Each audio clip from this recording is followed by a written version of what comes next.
Merci.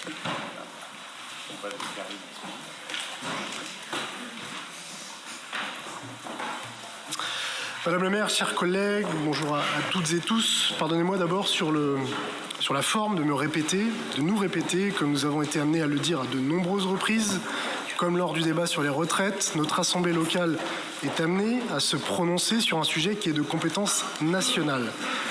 Mais quand un des groupes de l'opposition demande que soit voté un vœu de soutien aux maraîchers nantais ou aux commerçants nantais victimes de dégradation, notre assemblée est bizarrement privée de sa capacité à s'exprimer. Curieux renversement des champs de compétences qui voient votre majorité fuir les siennes quand il s'agit de problématiques locales et tenter de s'ériger en censeur du législateur. Ce simple constat justifie à lui seul que nous ne nous associons pas à cette agitation politicienne et stérile. Mais tout de même, sur le fond, quelques remarques. Il est curieux de vous voir hurler à la mise en danger de l'état de droit, Madame le maire. Le processus législatif a été effectivement entièrement respecté, le Parlement a travaillé, quand bien même l'Assemblée nationale a été empêchée de débattre de sa version du texte par le vote d'une motion de rejet préalable. Ce vote de vos amis de la NUPES, n'a eu pour conséquence que de faire du texte issu du Sénat la base de travail de la commission mixte paritaire.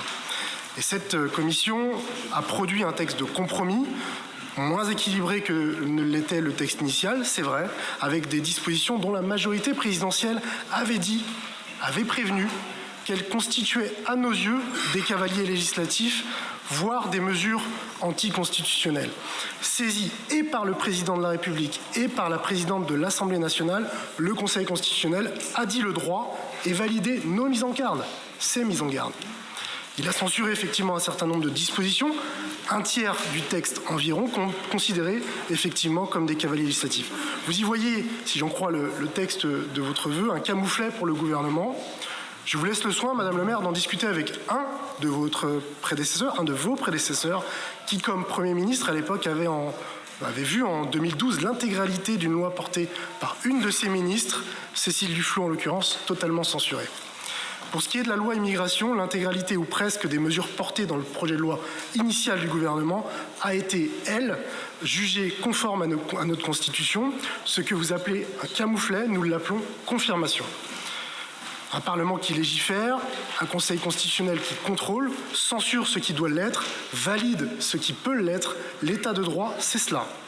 Le contenu de la loi promulguée est donc conforme à notre Constitution et à nos valeurs fondamentales, notamment à la Déclaration des droits de l'homme et du citoyen, dont vous prétendez qu'elle serait bafouée.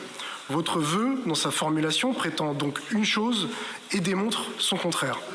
Ce n'est pas le moindre des paradoxes. Paradoxe également, la rédaction de ce vœu.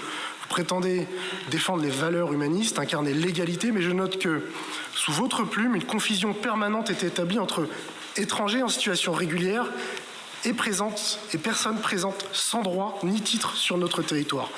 Ça, chers collègues, ça s'appelle un amalgame. Un amalgame insupportable, un amalgame dont les premières victimes sont précisément les étrangers entrés régulièrement en France, qui en respectent les valeurs et les règles. C'est finalement le même amalgame que celui qui a conduit certains d'entre vous à m'adresser des messages lors du débat parlementaire sur le mode « pas toi, pas ça ».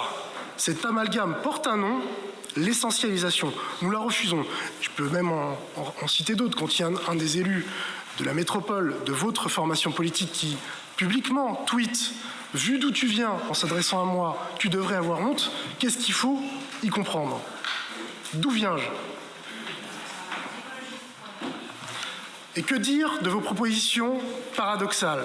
Celle d'une majorité municipale dans laquelle la maire tient une réunion de travail avec le ministre de l'Intérieur qui se conclut par un communiqué de presse qui annonce la création d'un centre de rétention administrative à Nantes, tandis qu'une partie de son équipe manifeste pour la fermeture de ces centres. Paradoxe encore que de lire ce vœu qui cultive la vision d'un accueil inconditionnel, tandis que votre premier adjoint, cher Bassem, signe un texte courageux pour le compte de la Fondation Jean Jaurès qui appelle la gauche à un aggiornamento sur la politique migratoire. Les plus sévères vous parleraient d'hypocrisie, je me contenterai de parler d'incohérence. Mais le paradoxe ultime, mes chers collègues, il est entre votre prétention d'incarner en permanence la volonté du peuple et ce que nous disent nos concitoyens en réalité. Parce que je sais que vous avez les mêmes phrases quotidiennement quand vous êtes sur le terrain. Mieux intégrer ceux qui veulent l'être et que nous avons les moyens d'accueillir dans une logique de contrat fait de droits et de devoirs, éloigner plus facilement et plus rapidement ceux qui doivent l'être, c'était les objectifs du projet de loi. Ce seront les résultats de l'application de la loi votée. Les dispositions de cette loi, qui est désormais la loi de la République, sont largement soutenues par la population. Et vous le savez, elles s'inspirent d'exemples de pays qui ne sont pas à proprement parler des démocraties libérales. Et il se trouve que je suis membre du groupe d'amitié parlementaire France-Danemark, Madame le maire. Le Danemark, j'imagine que vous connaissez bien, c'est un pays dirigé par une première ministre social-démocrate dont je pense que vous ne prétendrez pas qu'elle incarne une forme de soumission à l'extrême droite. Eh bien, je peux vous dire que lorsqu'on discute avec vos homologues danois et qu'on leur décrit les positions de la gauche française, vos positions, Madame la maire, sur la politique migratoire précisément, et franchement, je peux vous dire, ils tombent de leur chaise. Et pourtant, ils sont issus de votre famille politique. Mais il est vrai qu'entre vous et eux, il y a une différence de taille. Refusant le déni, décidés à répondre aux attentes de la société de leur pays, ils sont restés un parti de gouvernement et ils ont conservé, eux, la confiance de leurs concitoyens. Merci.